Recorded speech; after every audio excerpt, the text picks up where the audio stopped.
Buongiorno bianconeri, conférence de presse de Allegri et Szczęsny avant le match Juventus-Maccabi. Comme d'habitude, je vais vous traduire mot par mot la conférence de presse et puis je donnerai quelques avis, petit update sur la situation de la Juventus en ce moment. Tout d'abord, merci de liker, commenter. Comme ça, YouTube se dit que le contenu est intéressant et va le proposer à d'autres personnes qui regardent du contenu Juventus. Et c'est comme ça, grâce à vous, qu'on va grandir. D'ailleurs, si vous venez d'atterrir sur la chaîne, enchanté, je m'appelle Michelangelo et vous pouvez vous abonner en cliquant sur le bouton sous la vidéo et aussi en activant la petite cloche, vous serez mis au courant dès que je poste une vidéo ou dès qu'on va en live. D'ailleurs, demain soir, bien entendu, il y aura le live pré-match, pendant le match, post-match de ce Juventus-Maccabi. Petit update, il y a eu Milik qui a eu une fatigue musculaire. Allegri l'a dit un peu avant déjà à Sky. Donc il sera sur le banc en espérant ne pas l'utiliser. Donc voilà, déjà, première nouvelle. Qu'est-ce qu'il nous dit Tech? Quelle attitude ils vont devoir adopter? Ils vont devoir faire 6 points et ils en sont conscients. Est-ce qu'il sent la concurrence avec Perrin? Et il dit, je sens l'amitié, je l'aime bien. Après une période difficile sous l'aspect physique, il est revenu à être un grand gardien de but. Je ne suis pas surpris de son niveau et quand il y a besoin, il est toujours prêt à nous donner un coup de main. C'est très classe de la part de Perrin, de Szczęsny, comme façon de dire que Perrin est quand même le deuxième gardien. Vous voyez, il retourne ça très bien. Il a un très bon niveau et quand il y aura besoin, il se fera toujours trouver prêt. Très classe, mais il dit quand même que c'est lui le gardien titulaire. Je pense qu'il aurait pu faire politicien. Après, il nous parle des difficultés. Il y en a eu beaucoup. Le manque de certains joueurs nous a pas aidés, mais c'est sûr que même dans les conditions dans lesquelles on était, il fallait faire mieux. Maintenant, certains sont rentrés, d'autres vont rentrer et ça sera plus facile. Ils vont surélever le niveau de l'équipe. On va avoir un mois difficile et il va falloir faire des résultats. Il croit dans la remonta. Si le groupe a des qualités et l'expérience pour challenger, pour faire ce challenge et l'enthousiasme, on est prêt, malgré un début difficile, à faire une grande saison. On lui pose une question très intéressante par rapport à l'entraînement mental de l'équipe. Et là, après, je vais vous donner un peu mon avis. À chacun de faire ses choix, s'il a besoin d'une aide extérieure ou pas. En ce moment, c'est le mister qui fait le psychologue pour nous et déjà, il nous donne beaucoup de charge, vraiment il booste notre mental. Le futur va être important. En fait, là, le fait qu'ils disent que peut-être que certains auraient besoin d'une aide extérieure, ça me fait penser qu'ils pensent que certains membres de la Juventus ont des problèmes de motivation ou de confiance en soi.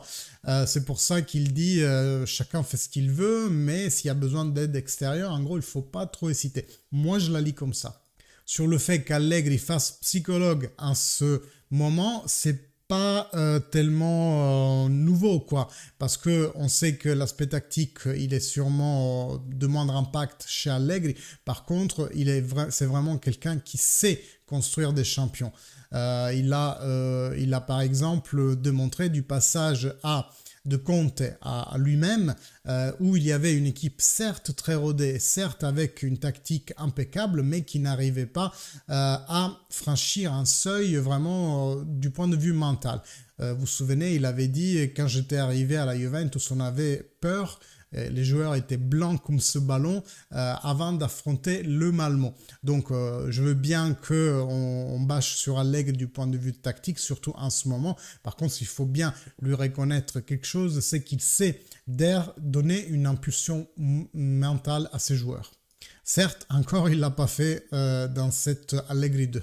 Ensuite, il dit la victoire contre le Bologna a ramené l'enthousiasme et j'espère qu'on aura des résultats positifs à conquérir dans les prochaines semaines pour reporter aussi cet enthousiasme au stade. Il est fondamental et ça reste un de mes objectifs personnels de ne pas subir des buts. Quand on y arrive à être compact et ordonné, derrière ça devient plus facile. Quand on arrive à être ordonné et compact derrière, en attaque c'est plus facile à attaquer quoi. Et ça devient vraiment quelque chose de fondamental. Il glisse complètement sur la question qu'on lui pose par rapport à celles qui sont les plus fortes équipes cette année en Serie A. Et il dit en gros on est concentré sur la Champions League. Là on parle de Champions League. Est-ce qu'il attendait cet impact de Milik et qu'il dit je le connais depuis des années, je sais qu'il a toujours été un attaquant fort. Ce qui m'y a surpris, c'est vraiment la qualité qu'il met sur le terrain. En jouant derrière Vlahovic, il a plus d'espace et il crée beaucoup d'occasions offensives.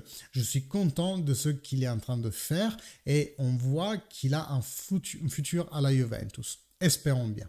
On lui pose enfin la question quel pourcentage on a de réussir à passer le tour de Champions League et il nous dit déjà il faut faire demain 3 points, ensuite à Tel Aviv 3 points et aller jouer le face-à-face à Lisbonne contre le Benfica. Faire des pourcentages, ça n'a aucun sens et là je suis assez d'accord. On passe ensuite à Massimiliano Allegri. Quelle Juve on va voir? Sûrement, il y aura des changements. Des 3 qui sont rentrés, il faut que j'évalue qui faire jouer. En ce moment, nous avons des matchs très rapprochés. Vu qu'il y a beaucoup de monde qui est rentré, j'ai la possibilité de faire des rotations et même à l'intérieur du match. Et ça va être très important. On lui pose la question sur la défense à 3. Je dois encore décider la composition parce que quelqu'un des défenseurs va rester dehors, ça c'est logique. À moitié, au milieu de terrain, il faut que j'évalue. C'est pas tant un problème de défense à 3 ou de défense à 4. L'important c'est quelle équipe continue à s'améliorer en termes de prestations par rapport à celle de dimanche sous l'aspect défensif, offensif et à gérer les moments du match. Il y a eu un moment dans lequel on a eu une cassure du match, 5 minutes à la fin de la première mi-temps. On a perdu beaucoup de ballons parce qu'on était trop long. Demain, il faut donner de la continuité à la prestation de dimanche. On lui pose la question, comment êtes-vous en train de recharger l'équipe? Il dit dans des moments de difficulté, comme on a fait dimanche, je reprends. Dans les moments de difficulté comme ceux qu'on a vus dimanche, ça n'a pas été simple. Il faut jouer un match normal, se mettre au service de l'équipe. Personne n'a été demandé de faire tout seul, mais de faire un match en équipe, avec compattezza, en étant compact. Les matchs après évoluent. Il y a des moments dans lesquels il faut pousser et des moments dans lesquels il faut ralentir. Et ça, c'est un fait. Sur ça, il faut continuer. En ce moment, la précipitation et l'anxiétude te font te tromper. Milik, comme je vous disais tout à l'heure, il a une légère fatigue musculaire. Ça veut rien dire. Hein. C'est pas une contraction, c'est pas une cassure du muscle. Il n'y a rien du tout. Il a dû sentir tirer quelque chose et par un voie précautionnelle, il sera sur le banc et espérons qu'on ne doive pas l'employer en fait. Parce que ça voudrait dire que le match va dans la mauvaise direction. Après, on lui pose une question assez bizarre et qui mêle le football au religieux. Enfin, franchement, moi, je vois pas en quoi ce genre de questions a sa place dans une conférence de presse. En gros, le Maccabi, il y a cette fête, il y a un Kippour, je pense que c'est ça la fête, et ils mangeront à des horaires bizarres par rapport à se nourrir comme normalement, dans les jours normaux. Il dit, on lui demande est-ce que ça va porter préjudice au Maccabi. Il dit absolument non. Ils ont une équipe importante. Demain, ça va pas être simple. Ils ont bien joué à Lisbonne contre le Benfica, faisant un bon match, surtout dans la première mi-temps. À domicile avec le PSG, encore à la 70e, ils étaient un partout. C'est une équipe bien organisée qui court, qui presse à bout de champ. Pour surpasser le Maccabi, on doit faire une match de très bon niveau et en équipe. Il a insisté plusieurs fois sur jouer en équipe. sachant que pendant le match, il y aura des situations favorables, mais ça sera pas simple comme tout le monde s'attend. Fais-moi confiance, Massimiliano, on ne s'attend pas que ça soit simple. Nous devons avoir du respect pour Maccabi, et ça c'est quand même quelque chose d'important, toujours le respect pour l'adversaire. Je vais sauter la question à propos de McKennie parce que ça ne me semble pas intéressant. Est-ce qu'il est optimiste sur le passage des poules? Il est vrai, je me suis toujours qualifié avec mes équipes. On n'est jamais parti aussi mal en Champions League, mais la première année avec la Juventus, on risquait contre l'Olympiakos d'être éliminé parce qu'on était en train de perdre 2-1. Jusqu'à quel les maths ne nous condamnent pas, nous travaillons pour passer le pool. Demain, on doit mettre une autre petite brique et on va voir qu'est-ce qui va se passer ensuite. Comment va Di Maria? Il va mieux, même physiquement, parce qu'il a eu la possibilité de s'entraîner plus par rapport aux jours précédents. Au jour post-Sassuolo. Il avait sauté un peu d'entraînement et après je l'ai fait rentrer contre le Spezia, il a joué un peu de temps à Florence, mais il n'était pas en condition, il avait joué peu et n'était pas au top physiquement. Maintenant, il va bien, la jambe va mieux et je crois que demain il fera un très bon match. Sur un éventuel rôle de Di Maria en deuxième pointe, il dit ce n'est pas question de deuxième pointe. Si Di Maria demain jouera, si ça se trouve, on va avoir une composition différente. Je mettrai sur la pelouse les joueurs qui ont des caractéristiques différentes. Dimanche soir, on a plus frappé vers la cage adverse, indépendamment si on jouait avec Milik ou avec Vlahovic. Question sur Chiesa, il répond: l'important c'est que tout aille comme ça doit aller. Je suis content pour Federico parce que quand tu rentres après, quand tu recommences à t'entraîner avec l'équipe, en fait, après 9 mois, tu souffles parce que s'entraîner tout seul, c'est toujours plus dur. On espère de l'avoir le plus tôt possible. Nous évaluerons jour après jour jusqu'à arriver au jour dans lequel on va organiser un match amical. Là, il parle clairement pendant la trêve de la Coupe du Monde. Et on aura son test définitif pour rentrer définitivement à disposition de l'équipe. Bon, je pense que quand même, on a des espoirs de le voir d'abord 5, après 15 minutes, après 20 minutes, doucement, déjà d'ici le match contre le Benfica par exemple. Paredes et Di Maria peuvent aider, ils ont expérience et ils vont sûrement aider. Comment va la tête de l'équipe? Ça, très important.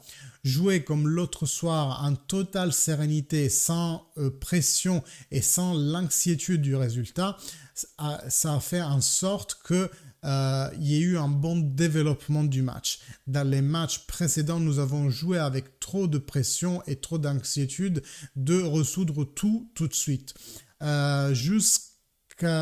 Vu que les matchs durent 5 minutes, il y a des moments dans lesquels les matchs, il faut les faire glisser, donc détendre un peu l'atmosphère en fait. Et par contre, il faut rester dans le match. L'erreur commise dans les matchs précédents, ça a été celui de sortir mentalement du match. Petite parenthèse, c'est la philosophie Massimiliano Allegri, la fameuse halma.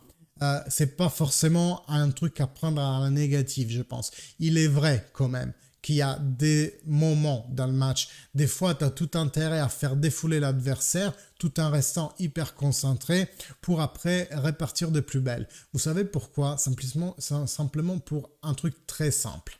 C'est un sport et quand tu fais une fatigue musculaire, quand tu te fatigues beaucoup, il faut respirer. Le corps, il faut qu'il respire. Moi, au Jiu-Jitsu, je fais des randonnées. Si pendant 3 minutes, tu es en apnée et que tu ne respires pas, c'est un problème. À chaque coup, il faut respirer. Et si on peut étendre ça des 3 minutes d'un randori aux 90 d'un match, au niveau de l'équipe, c'est sûr qu'il faut des moments de respiration. On ne peut pas être en pression étendue pendant 90 minutes. La seule chose qui ne doit pas redescendre, c'est l'attention sur le match. Sur ça, je suis assez d'accord avec lui. La halma, Le calme, ça ne veut pas dire par contre qu'il faut sortir mentalement du match. On lui demande est-ce que ça va être le Benfica qu'on va devoir surpasser pour se qualifier. Il dit dans le football, on ne sait jamais. Si le Paris perd tous les deux les matchs contre le Benfica, ça peut arriver, ça sera le Paris, la course, ça se fera sur le Paris. Il faut travailler sur nous-mêmes, donc ne pas penser aux autres. Et c'est inutile de penser au Benfica si nous ne battons même pas le Maccabi. Donc restons concentrés en fait sur les 2 prochains matchs. Tout d'abord, on pense à demain. Après, il y aura le championnat. Après, à nouveau le Maccabi. Et après, à nouveau le championnat. Une chose à la fois, il faut essayer de faire résultat. Demain, c'est un match important pour la Champions League parce que après 2 matchs, on a 0. En fait, c'est les mauvais résultats précédents qui rendent beaucoup plus complexes les 4 à venir. C'est d'une logique sans faille, en fait. On lui demande alors est-ce que ça va être le match plus important de la saison. On essaie un peu de le piéger par rapport à ce qu'il avait dit avant Paris. Et il dit, on ne le sait pas aujourd'hui si elle va être la plus importante, on le saura uniquement dans 1 mois ou 2, en fait, quand on aura les résultats finaux du pool. C'est la plus importante aujourd'hui parce qu'on joue demain et donc il faut la gagner. Ensuite, quelques petits mots de remerciement à Gonzalo Higuaín vis-à-vis de son annonce d'hier, comme quoi elle va quitter le football. D'ailleurs, dites-moi quel est votre meilleur souvenir de Gonzalo Higuaín dans les commentaires, ça m'intéresse beaucoup. Moi, à part le but contre l'Inter, le match winner vraiment, qui nous a fait gagner et vraiment jubiler à fond et que je mets dans les lives quand on est en live match. Je mets l'audio, la télécronaca de Repic de ce but-là. Après, celui contre la Roma m'avait vraiment beaucoup fait vibrer. Dites-moi quel est votre moment de Gonzalo Higuaín dans les commentaires. Bon, maintenant, quelques considérations. Est-ce que ça va être un 4-4-2 à votre avis? À mon avis, oui, mais sans Milik sûrement. Et soit il met en deuxième pointe Di Maria, créant comme ça une alternance de rotation parce que déjà dimanche contre le Milan, Di Maria ne sera pas disponible. Donc il faut un minimum qu'il joue maintenant parce que de toute façon il va reposer dans le prochain match. Ou alors si vraiment il veut la jouer à l'attaque, à mon avis, il y a moyen de voir Di Maria trequartista et mettre en pointe Ken et Vlahovic. Les gars, ça va être vraiment un tour de force pendant encore le prochain mois et demi. Il faut qu'on aménage notre effectif. Et s'il y a un match où tu peux le faire, c'est les 2 contre le Maccabi. Parce qu'au milieu de cela, tu as le Milan qui va être aussi très important pour la remonta en campionato. Donc attention à ce qu'on fait. Massimiliano, attention, faire un turnover dosé, mais ramener à la maison tous les points. Avec les Maccabi, il en faut 6. Avec le Milan, il en faut 3. Il faut qu'on rattrape. Et le Milan, ça peut être vraiment le tournant de la saison. Si on arrive enfin à gagner un match direct contre une directe concurrente pour le Scudetto, ça peut vraiment faire énormément de bien. Certes, eux, ils sont falsidés par les... Falsidés, ça se dit en français? Ils sont fauchés, on va dire, par les blessures en ce moment, mais c'était notre cas aussi, pas plus tard qu'il y a 3 semaines, chacun son tour. Donc même si il leur manque une moitié de l'équipe, psychologiquement battre le Milan, ça pourrait être vraiment important pour avoir une charge mentale supérieure par rapport au mois qui nous attend. Donc Allegri, je l'ai vu lucide, comme dans la conférence de presse pré-Bologna, beaucoup plus humble qu'avant. Ça se voit que vraiment, soit il est en train de faire un coaching de communication, soit ou les deux, où il a reçu des réprimandes de la société, les deux peut-être, hein. Mais dans tous les cas, beaucoup mieux ces conférences de presse par rapport au début. Certes, il y aura toujours des phrases qui feront sursauter ceux qui sont vraiment contre Massimiliano Allegri, parce que dès qu'on commence à tordre le mot, on peut faire dire à n'importe qui n'importe quoi. Moi, vous le savez, je vous rapporte la traduction au mot près de ce qu'il dit et après je vous donne mon avis. À mon avis, la Juve n'est pas sortie de la crise, loin de là. D'ailleurs, les mots de Szczęsny me font penser qu'il y a un problème de mentalité chez les joueurs et qu'Allegri n'a pas su infuser cette mentalité. Le fait que Szczęsny lui jette des lauriers à Allegri, c'est normal parce que c'est un des sénateurs de l'équipe du vestiaire et bien entendu qu'il ne veut pas se faire remplacer par Perrin. Blague à part, je pense qu'il y a un problème de mentalité et Szczęsny a tout fait pour nous le dévoiler, disant aussi que c'était Allegri le coach mental. Alors, il y en a qui diront « Ah ben si c'est lui le coach mental, on est mal barré ». Oui, mais souvenez-vous qu'il a su le faire. Il a su transformer une équipe qui était très forte en championnat à une équipe qui est allée 2 fois en finale de Champions League. Donc, le mental, il sait le donner aux joueurs. Espérons qu'il y arrive vraiment dans ce mois et demi parce que ce mois et demi est vraiment crucial pour la suite de notre saison. Voilà, 20 minutes de vidéo, j'attends vos commentaires, dites-moi quel compo, dites-moi quel moment de Gonzalo Higuaín vous a fait vraiment vibrer. Nous, on se voit demain, une petite demi-heure avant le début du match, je commencerai le live et on le suivra tous ensemble et puis on fera aussi le post-match. Jusqu'à là, mes amis, je ne me reste qu'à vous dire de liker, commenter, comme d'habitude, de partager la vidéo avec une amie, pourquoi pas, ou un ami, pas forcément une amie. Aussi, cliquez sur le bouton vous abonner si ce n'est toujours pas fait. Environ moitié des gens qui regardent les vidéos ne sont pas inscrits. Ça vous prend 0,3 secondes et moi, ça m'arrange beaucoup. Et puis, mes amis, je vous dis à demain. Fino alla fine, forza Juve. Ciao!